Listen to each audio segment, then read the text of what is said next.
Hello दोस्तों, नमस्कार। SM किसी चैनल में मैं आप सभी का दिल से बहुत बहुत स्वागत करता हूं। फर्स्ट टाइम विजिट किया जरूर चैनल को सब्सक्राइब कर लेना। फ्री स्टॉक मार्केट क्लासेस इस चैनल को भी चाहो तो फॉलो कर सकते हो, सब्सक्राइब कर सकते हो। यहाँ पर भी बेल आइकन को हिट करके ऑल जरूर सिलेक्ट करके रख लेना। इस चैनल का लिंक ऊपर आई बटन पे या फिर नीचे डिस्क्रिप्शन में मिल जाएगा। सो चलिए दोस्तों, फिलहाल इस वीडियो को स्टार्ट कर लेते हैं। ठीक है दोस्तों, अभी हम लोग आ चुके हैं बिल्कुल हमारे नॉर्मल स्क्रीन के ऊपर। एंड दोस्तों अगेन इस वीडियो में हम लोग बात करने वाले एक आईपीओ के बारे में। यस, आईपीओ का मार्केट तो एकदम धूम धड़ाकेदार यहाँ पे जारी है। यस्टरडे की बात करें तो मैंने एक वीडियो भी बनाया था कि कितने सारे बड़े कंपनी के भी आईपीओ यहाँ पे आने वाले हैं।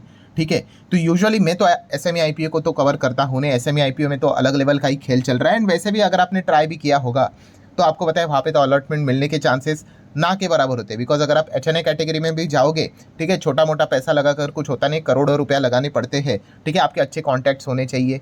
ठीक है, अच्छा खासा आप लोगों को लिवरेज मिलना चाहिए, तभी जाके बोलते हैं ना वो इसमें रहता है, प्रोपोर्शनेट बेसिस के हिसाब से रहता है। ठीक है, सिर्फ अप्लाई करके वहाँ पे कुछ होता नहीं। एंड लॉटरी बेस की बात करें रिटेल कोटा में, तो वो तो साइज ही इतने छोटे होते हैं आईपीओ के, 10-12 करोड़ 15 करोड़। तो लक मतलब आप कह ही सकते हो कितने 300-400 बार अप्लाई करोगे तो शायद से कभी लग गया तो ठीक है। एनीवेज, सो अभी हम लोग यहाँ पे बात करने वाले मेन बोर्ड आईपीओ की ही। और ये वाला जो आईपीओ है ना दोस्तों, ये तो बिल्कुल भी फोकस में नहीं था। ठीक है, बिल्कुल भी मतलब बिल्कुल भी नहीं, मतलब ज़्यादा जैसे मैंने बोला ना, कोई बातचीत यहाँ पे नहीं थी। तो अभी अगर इस आईपीओ की अगर मैं बात करूँ तो सडनली फोकस में क्यों आते हुए देखने को यहाँ पे मिल चुका है, तो इसके पीछे का रीज़न है यहाँ पे grey market premium. Yes, IPO का सडनली ये वाला जो ग्रे मार्केट प्रीमियम रॉकेट बन गया। हालांकि मैं डिस्क्लेमर सबसे पहले क्लियर कट दे दूं कि कोई रिकमेंडेशन नहीं कि भाई इसको खरीदो, बेचो, करके होल्ड करो, एवरेज करो, वो आपकी मर्जी होती है। ठीक है, मैं जस्ट आप लोगों को इन्फॉर्मेशन प्रोवाइड यहाँ पे कर रहा हूँ। ठीक है, आप चाहो तो इसको स्टडी कर सकते हो। तो जैसे मैंने कहा कि काफ़ी सारे लोग ऐसे होते हैं जो कि सिर्फ ग्रे मार्केट प्रीमियम देखते हैं और मन बना लेते हैं कि किसी आईपीओ में अप्लाई करना है कि नहीं करना है, जो कि काफ़ी डेंजरस पॉइंट है। ठीक है, क्योंकि अगर देखा गया कि कल अगर बाजार में कुछ हुआ, जीएमपी गिरने के लिए ज़्यादा टाइम नहीं लगता, आराम से गिर सकता है। फिर उसके बाद अगर कंपनी वो फंडामेंटली स्ट्रांग नहीं हुई तो शायद से फंसने के चांसेस भी रहते हैं। तो ये रिस्क भी आप लोगों को पता होनी चाहिए। पर एनीवेज, अभी अगर हम लोग बात करें आईपीओ क्यों फोकस में है, जैसे मैंने कहा इसका जीएमपी अचानक से बढ़ गया। इतना जीएमपी था भी नहीं इसका। एंड फिलहाल अगर देखा गया तो 40% के ऊपर जीएमपी जाते हुए देखने को यहाँ पे मिल चुका है। तो चलिए कौन से आईपीओ की हम लोग बात कर रहे हैं, तो उस आईपीओ का नाम है श्री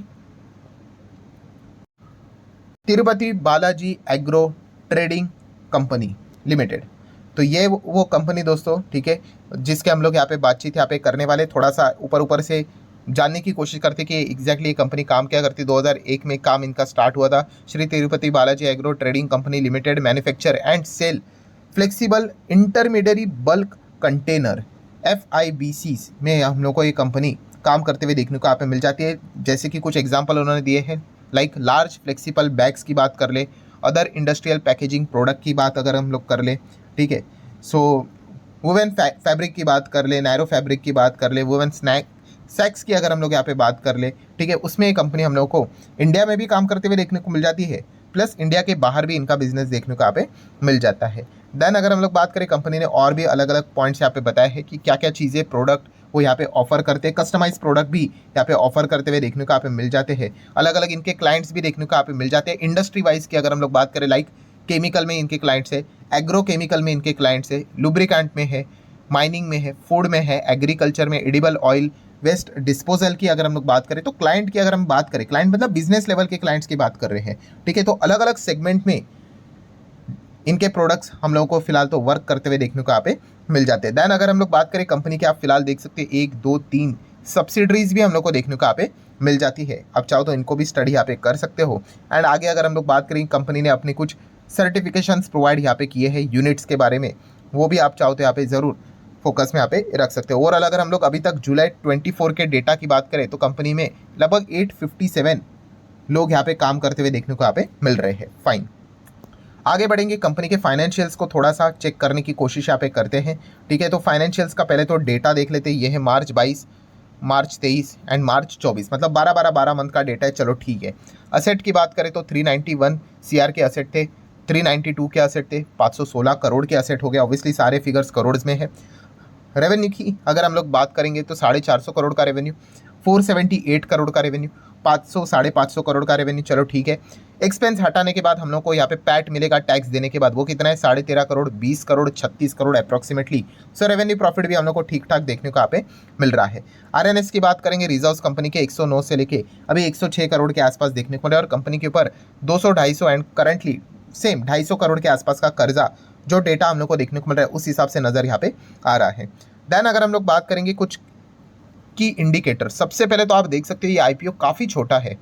आईपीओ मतलब कंपनी की भी अगर हम लोग साइज़ की बात करें तो मार्केट साइज़ के हिसाब से 650 करोड़ के आसपास अप्रॉक्सीमेटली, मतलब अगर मैं इसको यहाँ पे माइक्रो कैप अगर बोल दूँ तो भी यहाँ पे ये कंपनी यहाँ पे गलत नहीं होगी। तो ये माइक्रो कैप कंपनी हम लोग को देखने को यहाँ पे मिल रही है, फिर भी इनका जो आईपीओ है वो हम लोग को एसएमई सेगमेंट में नहीं, मेन बोर्ड सेगमेंट में ही देखने को यहाँ पे मिल रहा है।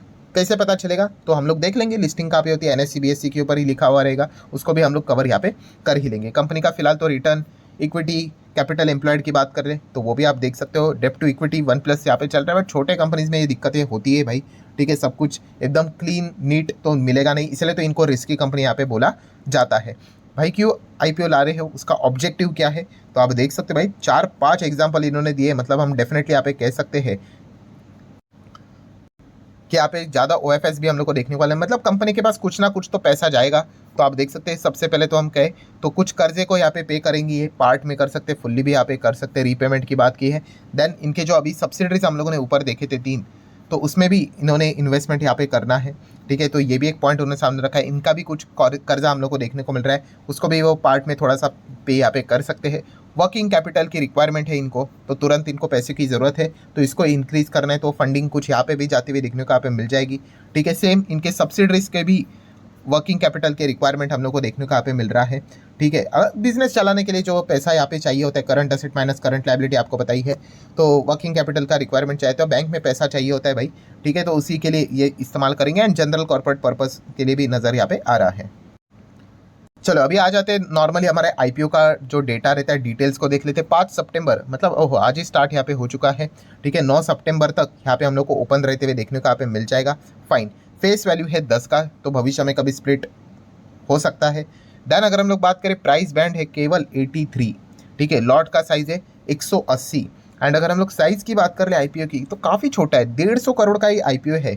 बट इसमें अच्छी बात ये 122 करोड़ कंपनी के पास चला जाएगा, एंड एग्जिस्टिंग जो प्लेयर हम लोग को देखने को यहाँ पे मिल रहा है वो अपना माल बेचेंगे, उनके पास जाएगा लगभग 47 करोड़ 23 लाख। दैन अगर हम लोग बात करें जो इंपॉर्टेंट चीज़ थी कि लिस्टिंग कहाँ पे होने वाली है, तो छोटा आईपीओ है बट एनएससी बीएससी के ऊपर ही लिस्ट होने वाला है, ठीक है। तो ये एसएमई वाला सेगमेंट में हम लोग को देखने को यहाँ पे नहीं मिल रहा है, ठीक है भाई। आगे बढ़ लेते हैं दोस्तों, तो आप यहाँ पे देख सकते हो रिजर्वेशन की बातें यहाँ पे करके रखी हुई है। सो रिजर्वेशन को अगर हम लोग यहाँ पे देखेंगे तो आप यहाँ पे चेक कर ही सकते हो कि सबसे पहले तो QIB के लिए 20% है, नॉन इंस्टीट्यूशनल इन्वेस्टर की बात करें तो 15% है, एंकर इन्वेस्टर के लिए 30% है। देन उसी के साथ साथ 35% हम लोग को रिटेल इन्वेस्टर के लिए भी फिलहाल तो देखने को यहाँ पे मिल रहा है, ठीक है। ये डेटा भी आप यहाँ पे देख सकते हैं, नीचे भी साफ साफ यहाँ पे लिखा हुआ है। रिटेलर्स के लिए 35 का तो मिनिमम तो उतना रखना यहाँ पे पड़ता ही है। देन अगर हम लोग बात करेंगे दोस्तों, ठीक है, एंकर इन्वेस्टर का डेटा देखा है रखा हुआ है, टाइम टेबल देख सकते हो, 5 को ओपन 9 को क्लोज यहाँ पे हो जाएगा। अलॉटमेंट की बात करेंगे तो 10 तारीख को आईपीओ आप लोगों को मिलेगा या नहीं उसका डेटा सामने आ जाएगा। जिसको नहीं मिला 11 तारीख को पैसा रिफंड, और जिसको मिला उनको शेयर्स क्रेडिट होते हुए देखने को यहाँ पे मिल जाएंगे। आगे बढ़ेंगे लिस्टिंग के हिसाब से तो 12 सितंबर को एक और कंपनी लिस्ट होते हुए देखने को यहाँ पे मिल जाएगा। एंड अभी ये तो फॉर्मेलिटी हो चुका है भाई, क्या ही बोले कि अगर आप UPI से अप्लाई करने जाते हो तो आखिरी जो दिन होगा 5 PM तक आपको मैंडेट अप्रूवल के लिए टाइमिंग रहता है। एक बार 5 बज गया उसके बाद आप मैंडेट को अप्रूव नहीं कर सकते, आप इन एलिजिबल हो जाओगे। फाइनल अगर हम लोग बात करें लॉट की तो एक छोटा सा लॉट 15,000 ही रहता है, ठीक है। स्मॉल HNIs की अगर हम लोग बात करेंगे तो 10 के ऊपर 10 के ऊपर नहीं 10 के नीचे और 2 लाख के ऊपर स्मॉल HNI वाले, और बिग HNI की बात करें तो 10 लाख के ऊपर देखने को मिल जाते हैं। प्रमोटर के होल्डिंग की अगर हम लोग बात करें तो फिलहाल तो 88+ है, IPO आने के बाद 65+ हम लोग को होल्डिंग देखने को मिल जाएगी, मतलब 75 के नीचे देखने को मिल जाएगी। देन अगर जैसे जितने भी इंपॉर्टेंट चीज़ें थी वो सारी तो यहाँ पे मैंने कवर कर लिया। अभी आ जाते हैं जैसे कि हम लोगों ने देखा था कि क्या चल रहा है कंपनी का ग्रे मार्केट प्रीमियम। तो grey market premium current level पे जो पब्लिक डोमेन में इंफॉर्मेशन अवेलेबल है वहाँ पे आप देख सकते हो दोस्तों, वो चल रहा है 42%, ठीक है। तो आप यहाँ पे देख सकते हैं ये तो 83 का शेयर प्राइस हम लोग को देखने को यहाँ पे मिल रहा है हाईएस्ट लेवल पे, ठीक है। 35 का प्रीमियम यहाँ पे चल रहा है। परसेंटेज की अगर हम लोग बात करें तो 42% देखने को यहाँ पे मिल रहा है। ये मैं इसीलिए एक्सप्लेन कर रहा हूँ क्योंकि बजाज में जब मैंने एक्सप्लेन यहाँ पे किया था, काफ़ी लोग बोल रहे सर 70 नहीं 50 है, तो 50 वो रुपीज़ बता रहा है। परसेंटेज की अगर हम लोग बात करें तो यहाँ पे लिखा हुआ रहता है। तो फिलहाल तो 42 नज़र आ रहा है। एंड एक टाइम पे दोस्तों ये 35 नज़र नहीं आ रहा था, ये तो 8 के आसपास नज़र आ रहा था, बहुत ही कम था, इनफैक्ट उससे भी कम था, ठीक है, नज़र ही नहीं आ रहा था। इसलिए अभी अगर देखा गया तो सडनली इसके जीएमपी में एकदम जंप हम लोग को देखने को यहाँ पे मिल गई। एंड इसीलिए ये जो आईपीओ है सडनली फोकस में आते हुए देखने को मिला है। बट जैसे मैंने कहा ये काफ़ी रिस्की रहता है भाई, सिर्फ जीएमपी देखकर अगर आप मन बना लेते हो, क्योंकि जिसका जीएमपी 4-5% भी प्रॉपरली नहीं था और वो सडनली 40 तक पहुंच गया, तो भाई वो 40 से नीचे आने के लिए भी ज़्यादा टाइम नहीं लगेगा। तो ये वाला रिस्क वाला पैटर्न भी आप लोगों को अच्छी तरीके से ज़रूर पता यहाँ पे होना चाहिए। वैसे लिस्ट कब होगा, तो लिस्टिंग आप देख सकते हैं फिलहाल तो 12 सितंबर बोला हुआ है, ठीक है। तो ये मैं क्यों एक्स्ट्रा आप लोगों को बता रहा हूँ, क्योंकि आपको पता है 12 सितंबर को भाई अमेरिका में डेटा आने वाला है इन्फ्लेशन का, बट वो शाम को आएगा, ठीक है। तो इसकी लिस्टिंग तो 12 सितंबर, फिलहाल तो ये डेट उन्होंने 12 सितंबर दी है, ये कभी भी बदल सकती है, ये भी पॉइंट आपको पता होना चाहिए। सो अगर वो लिस्टिंग अगर प्रॉपरली 12 सितंबर को होता है तो कोई दिक्कत की बात नहीं, क्योंकि वो सुबह सुबह लिस्ट हो जाएगा 10 बजे के आसपास, ठीक है। यहाँ पे जो डेटा आएगा वो तो हम लोग को शाम को 5:30 6 6:30 बजे के आसपास देखने को मिलेगा, बट फिर भी मैंने मेरे साइड से काम करके यहाँ पे रखा हुआ है, जो भी इंपॉर्टेंट पॉइंट्स थे वो यहाँ पे आपके सामने रख दिए हैं। सो आशा करता हूँ दोस्तों वीडियो हेल्पफुल लगा होगा, तो आप भी चाहो तो इसको खुद से स्टडी कर सकते हो, कोई रिकमेंडेशन यहाँ पे नहीं था, ये तो बार बार बोलना यहाँ पे पड़ता है। वीडियो पसंद आया होगा तो चाहे तो लाइक एंड शेयर कर सकते हो। मिलते हैं नेक्स्ट वीडियो में, तब तक के लिए बाय बाय।